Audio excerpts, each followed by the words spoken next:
Greetings, programs. This is Wretch. Welcome back to Vampire the Masquerade, Coteries of New York. And young Xavier's first night as a Toreador neonate has certainly been eventful, guys. We were brought to an exclusive gallery by the stranger we encountered when we were first embraced, who we found out is actually the sheriff of New York City. And we were brought before the prince, who had a bone to pick with us because we were embraced without her permission, which is a serious no-no to the Masquerade and a serious no-no in the Camarilla. And she was essentially going to have us killed for the sins of our sire when we got an unexpected savior. Sophie, the redhead whose eyes are staring intently at us through the rearview mirror, a fellow Toreador, came to us while the prince was in deliberations and said, "Hey, you serve me, I will be your sire, you will be my child, you will do exactly what I say, and I have the right of destruction over you, and you'll be spared this fate." And Xavier, not having many other options, agreed, and the sheriff's hand was stayed. So now we're in the back of her car, and I guess that she's going to let us know more about our undead condition and the responsibilities we have being a neonate to the Clan of the Rose. Sophie leads you to a luxurious silver Rolls Royce and invites you to sit in the back. The chauffeur, a broad-shouldered, clean-shaven, middle-aged guy, starts driving immediately. Where did we leave off?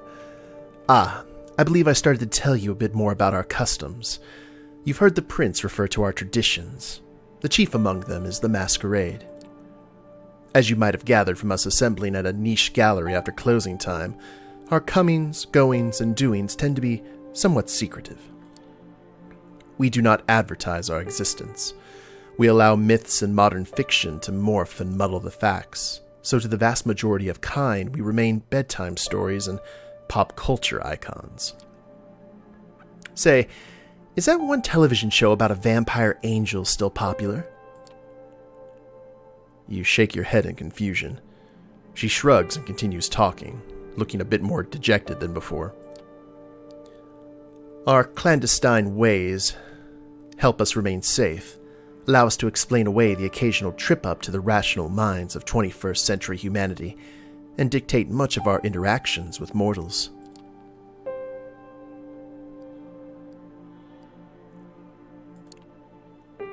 So, if it's such a secret, then I'm guessing your driver is a vampire too? Oh, dear Gregory here? No, not a vampire, although he is a loyal servant and as such trusted to not spill our secrets left and right. You will realize with time that such help is welcome. Gregory watches over me during the day hours. Sun burns our kind. That's why we take our rest when it rises. It's more akin to being dead than asleep, as I'm sure you've already experienced. But not everything you've heard about vampires is true. Some more folk-related threats are just legends, or occasionally a minor nuisance. Garlic, running water. Even religious symbols don't repel us, unless the wielder is uniquely pure and godly. Stakes through the heart, though, that's something to avoid. They don't destroy, but they do paralyze us.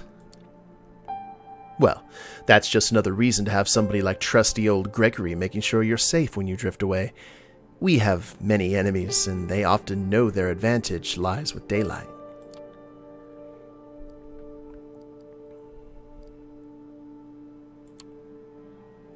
You mentioned enemies.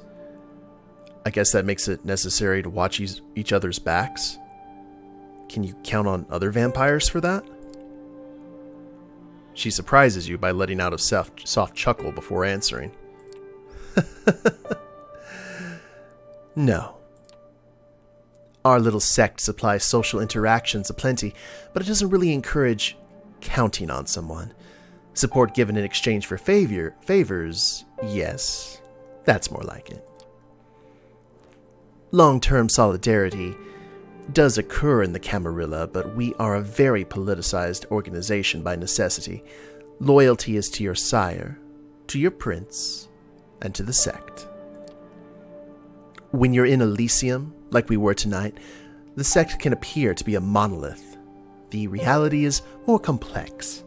Outside of official gatherings, shady deals and a quid pro quo mentality reign supreme. She seems to be lost in thought and falls silent for a while, leaving you to ponder all the things you've learned tonight.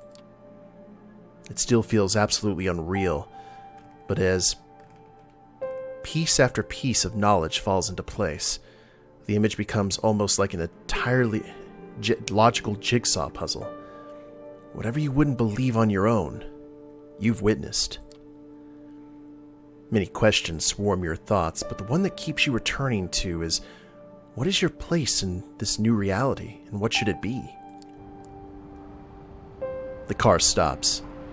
You are in the city, in front of an old but well-renovated apartment building. We're here. Would you like to see your lodgings?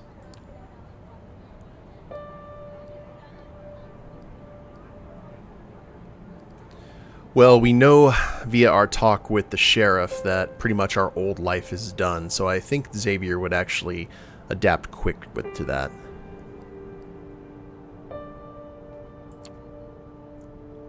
I get my own apartment? That's neat. Consider it the first of many gifts that I'm able to grant in exchange for loyalty. Come upstairs. She leads you through a small hall with a night guard who greets Miss Langley with a good evening, and you take the stairs up to the second floor. Sophie opens the door to room 209.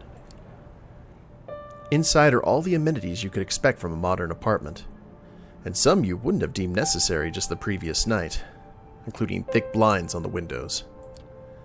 The back room has a comfortable-looking bed and a thick steel door with several sturdy-looking locks, but no windows. Well, how do you like it?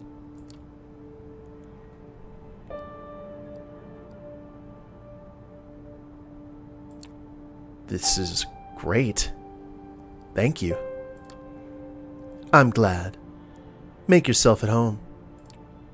Tomorrow I'll take you hunting and discuss the blood in more detail. I'll let you get comfortable. The keys are by the television set. I'll come pick you up tomorrow night. Use the back room for rest, and you can lock the doors, just in case.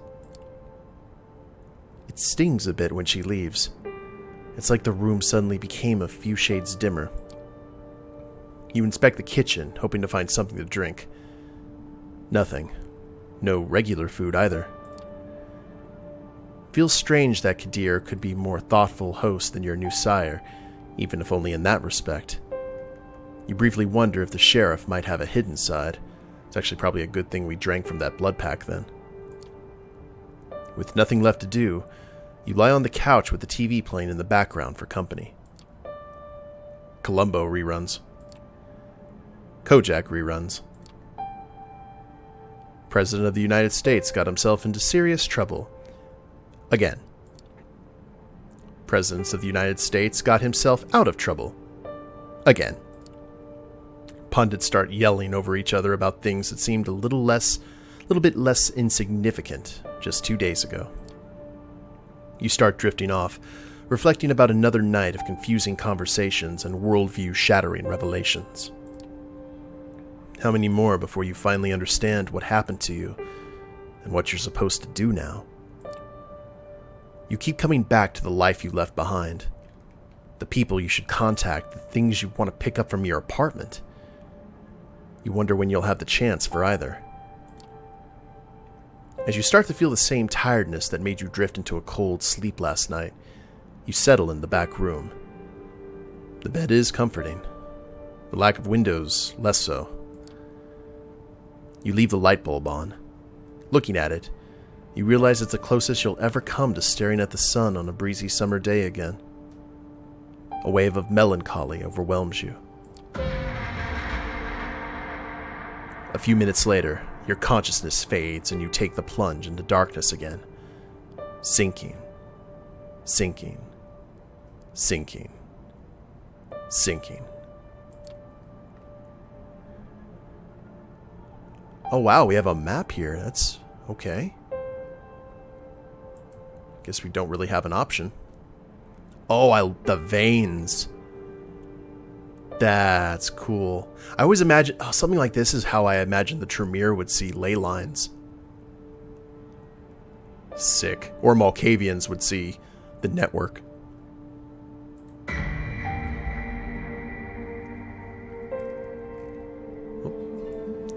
Hunger lies at the heart of a vampire's existence.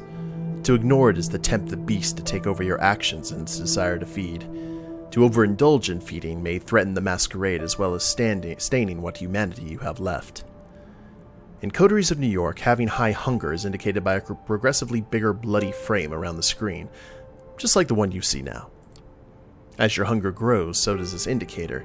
Your hunger may increase when you call upon your vampiric powers, or when you need to mend your wounds after a fight. That's one of the big differences I've noticed between 5th edition and like 3rd/20th, is in older versions of VTM, blood was like a fuel tank. So you got hungry when you were running low on your fuel, like when your blood points were low. In this one, it's a little bit different because it's like just exerting yourself can cause your hunger to increase, which is a very interesting mechanic. And I also like the fact that you're not having to keep track of your blood, at least not from what I've been able to read. When your hunger reaches the maximum amount, you'll receive a warning after you complete a piece of the story. Ignore it at your own peril. Some choices might only become visible if your hunger is high enough. Similarly, a high hunger may block off some choices, as you'll be able to see after pressing continue. Okay, so it'll look like that.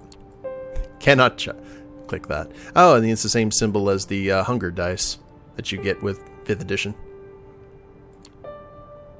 To decrease hunger, you will need to feed. Whenever you see a feeding opportunity, you can take the risk to hunt and slake your hunger. Feeding opportunity.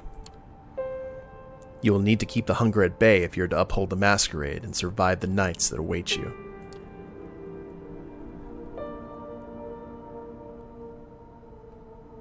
You open your eyes. The bed isn't warm. The room is filled with artificial light from the ceiling. The solid metal door is closed. Normally, you'd stretch for a bit. On some mornings, you'd probably throw the quilt over yourself and snooze a moment longer. But that was before. The way you woke up now, you are fully conscious. No grogginess, nothing weighing you down. Just that nagging need in the back of your head. Hunger. Not as severe as the last time, but unmistakably there. You get up and open the door to the main room. A digital clock on the TV shows you the time, 9:04 p.m. You walk over to the blinds and retract them cautiously. The only light coming in is New York City's artificial nighttime luminescence. So that's what your waking hours are going to look like now. You miss the sunlight already. You're seriously considering just walking out of the apartment and figuring this all out by yourself, but then you come back to the memory of Kadir's exotic sword being raised in the gallery. Maybe sticking around isn't that bad of an idea after all.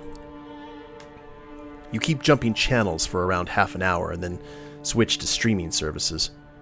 Almost as if the universe had a sense of irony, you catch True Blood in the flood of recommendations. The doorbell rings. It's Sophie. Good evening, Xavier. Slept well?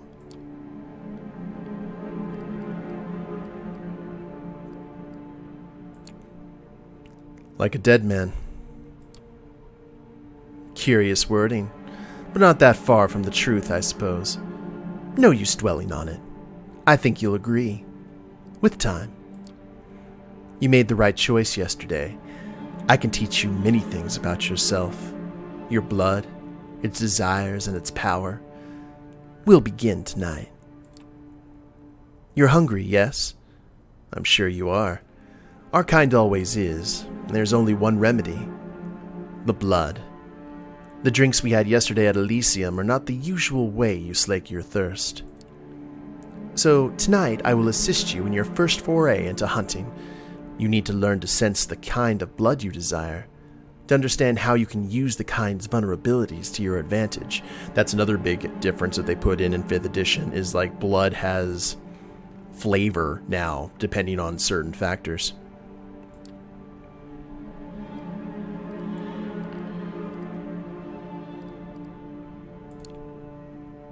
So let me get this straight. We're predators. Humans are prey. That's pretty grim. I know what you feel. I remember the notion. But you will, inevitably, grow beyond it. You need blood to thrive, and there are so many ways to take it. Some more humane than others.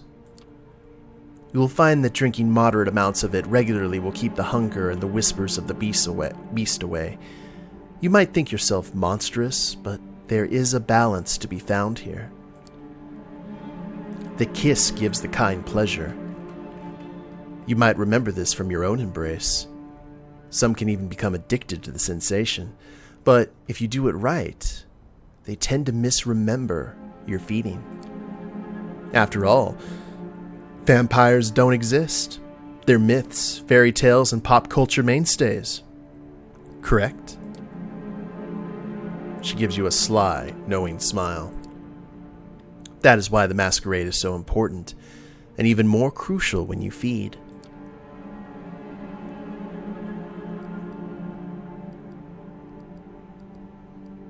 Ooh.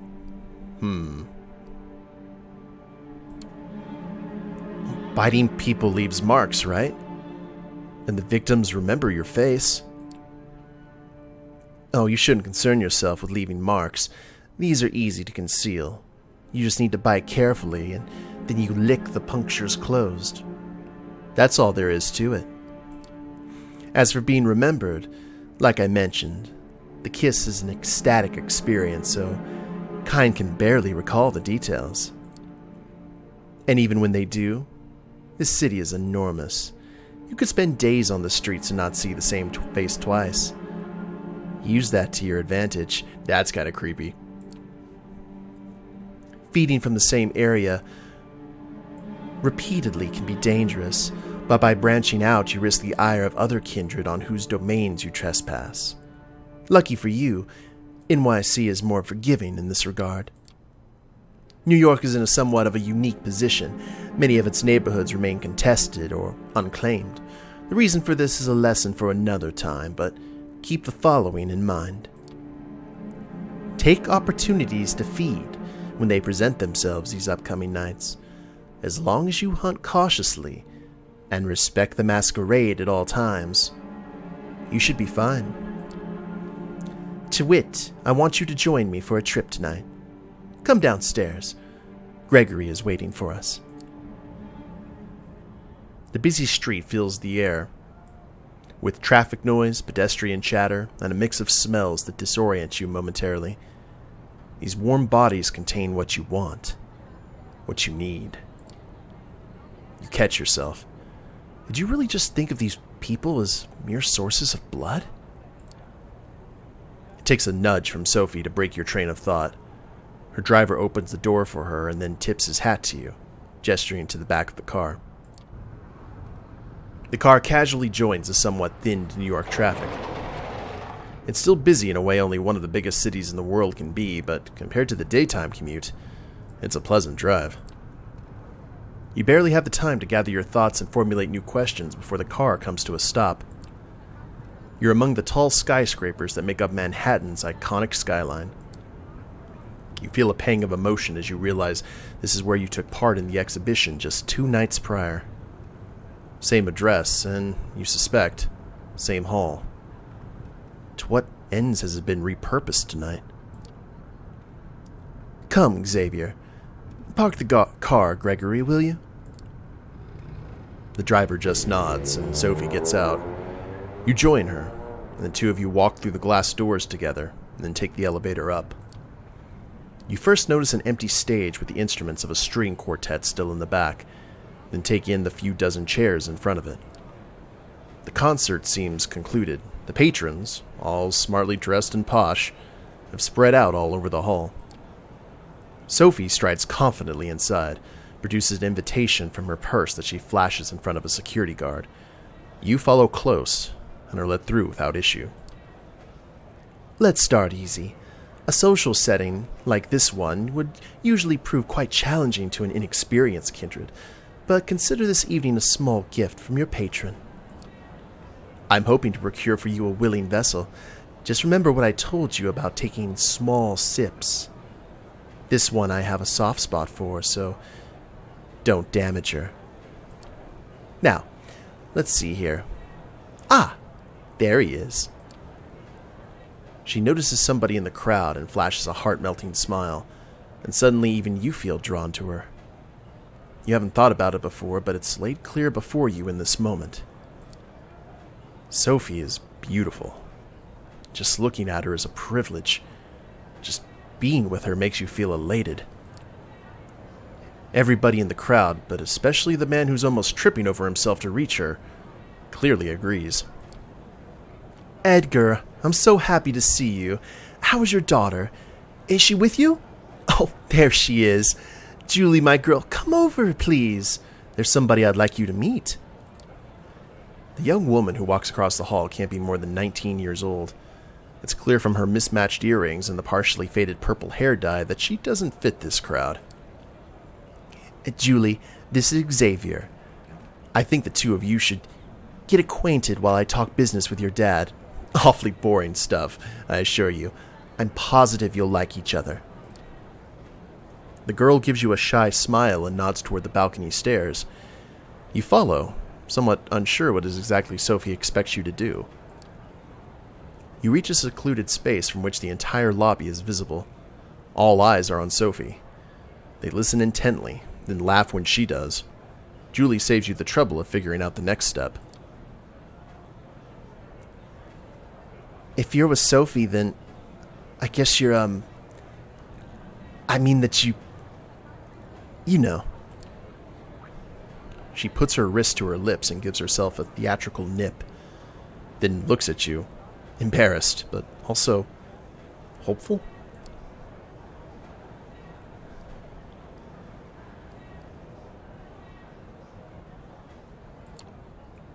What? Are you into this sort of thing? She blushes and looks down at the floor and nods. Could you... I mean, if you'd like, Miss Langley tells me I... She swallows hard and avoids your eyes. That I taste nice. Okay, well... Sophie has given us an opportunity. We just have to make sure that we don't drink too much. So let's go ahead and drink from Julie. You take her forearm in your hands. A quick look around confirms nobody's watching, and no security cameras cover this area. You bite down, gently. It's surreal. She's just given you her blood of her own volition. How is this possible? What about the masquerade? You need to ask Sophie. Your thoughts disappear amid the bliss. There's just the taste. Sweet. Fresh. You drink. I can never pronounce that word correctly. And drink. And drink. No. Stop. Stop. Stop! You tear away from the girl harder than you wanted. Still, the bite leaves just tiny punctures. Almost as if by instinct you lick them clean and the two holes become concealed. Just like that. Julie is now leaning on the wall, pale, wobbly on her feet, but happy? She lets out a dreamy sigh, opens her eyes. A few tears fall onto her shirt. Tears of joy. Thank you. Please, can you walk me downstairs? Please? My dad, he doesn't know. Thinks it's a condition. Miss Langley told him so. She leans on you and requests you walk her over to a bench. She takes a seat and smiles at you. The crowd around Sophie disperses slowly. Looking at her now, only some residual awe hangs in the air. Yes, she's pretty. Maybe even beautiful, sure, but not your type. What came over you before? Literally awe. You walk over to her, Edgar, dear, it was splendid talking to you, but we do need to get going. Give Julie my best wishes. Come with, Xavier. Gregory is waiting for you out front. It's only in the car that Sophie addresses you. I can tell from your look that you took the opportunity. Good for you. That girl's exquisite, don't you think? You wouldn't tell by her demeanor, but she has so much passion. It brings out a unique bouquet in her blood.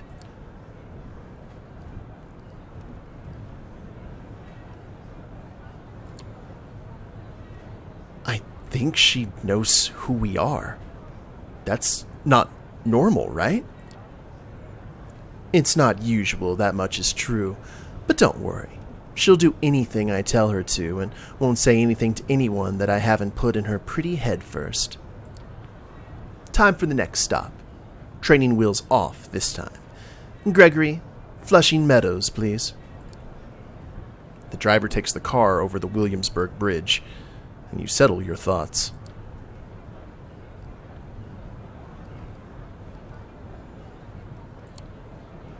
Those people back at the hall, they were all entranced. Even I was under your spell. What was that? She smiles with satisfaction. Well, that old trick? Just the blood doing my bidding. We all have our talents. Some of them come from a legacy we inherit from our sire. Others can be learned with experience. I can sway people or make them fear me. I see more of the world and in greater detail than some kindred, and I can will my body to move with unparalleled precision and grace. And more. So we've got presence, aspects, and celerity. All of these skills make me who I am, and they also help me hunt.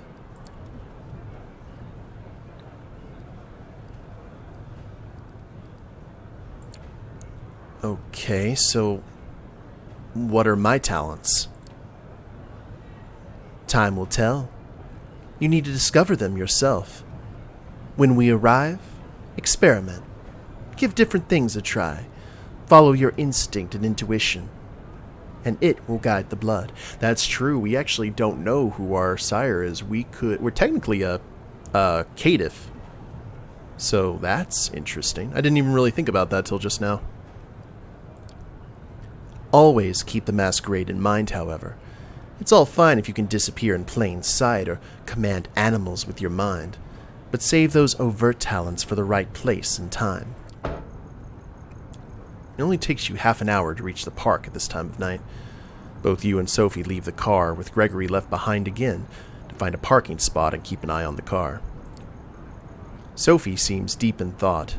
She takes in the surroundings with a dreamy gaze. The sky is surprisingly clear tonight, the stars just barely visible in the light-polluted aura of the city. I feel like having a snack myself. I'll be by the fountain. Go. Look for somebody to your liking. See what effects you can achieve with your blood. But only pick one victim. Just one. And then come back. Seeing how she seems not altogether right now, you decide to leave Sophie to her own devices and seek out your prey, probably using aspects. Either that or she's just hungry. Or she's seen something beautiful. From here, it looks like you have a few choices. Just taking a stroll around the park and finding an isolated jogger or someone like them could work. But focusing on one area might work better. The New York State Pavilion might work as a secluded spot. There's a skate park nearby, and worst case scenario, there's bound to be some unfortunate wino around. Maybe the tennis courts nearby? There's light coming from there, so somebody might still be playing a late night match. They won't be alone, but they may be tired and let their guard down. As these scenarios play out in your mind, you realize you're planning how to assault a stranger in the middle of the night. It's a weird way to be, but the now familiar hunger prompts you to act. Okay. We can search for a victim around the park, hunt near the decrepit pavilion, look for prey at the tennis courts. Now, the decrepit pavilion gives me the inclination that it's not well lit. When I think of a tennis court at night, that's what I think, because I've seen people play tennis at night and it's very well lit. People can see what's happening. Not exactly smart.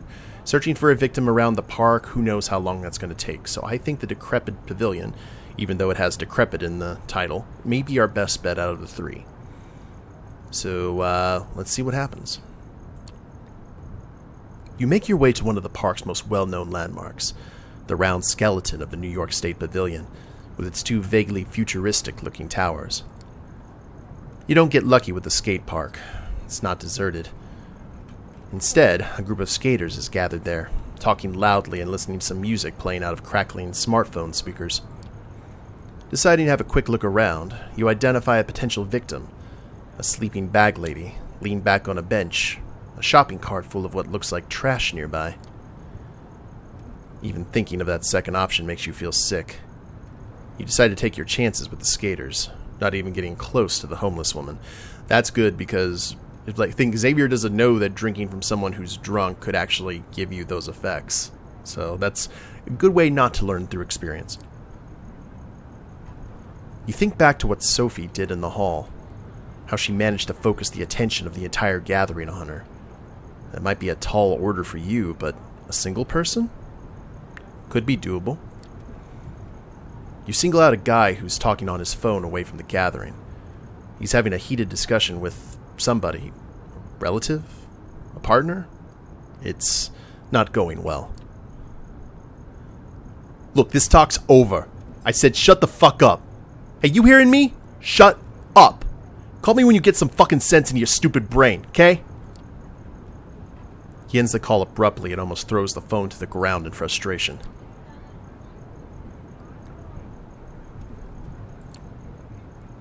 Rough night? He's got an angry expression on his face and tears welling in his eyes, but he gives you a curious look and even a bit of a shy smile. Yeah, you could say that. What's up?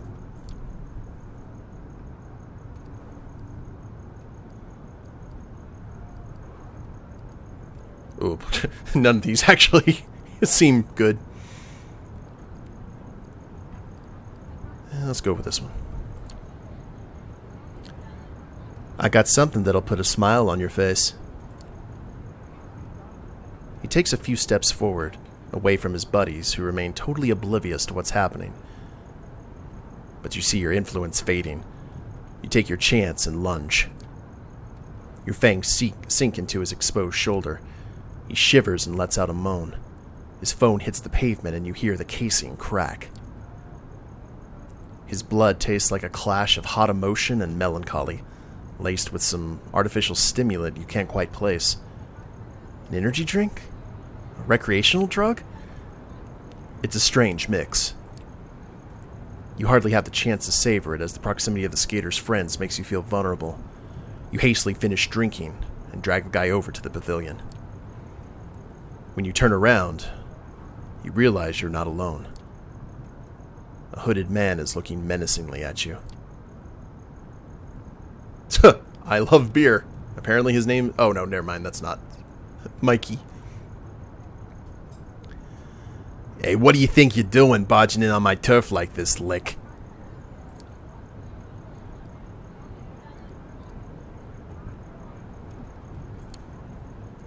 What did you call me? A lick? What is that supposed to mean? Don't be cute with me. I know what you are. Shove that masquerade bullshit up your ass. Better tell me who you're with before my posse shows up and we beat it out of you.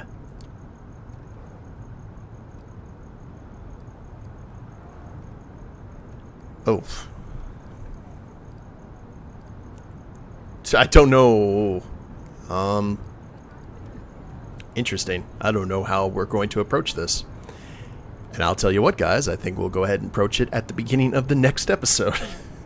Hope you all have enjoyed it. Of course, we're going to have complications. Life wouldn't be VTM without complications. But if you guys like the episode, please leave a like down below. Subscribe to the channel, leave a comment, that'd be a big help. And we'll see you next time. Later days, everyone.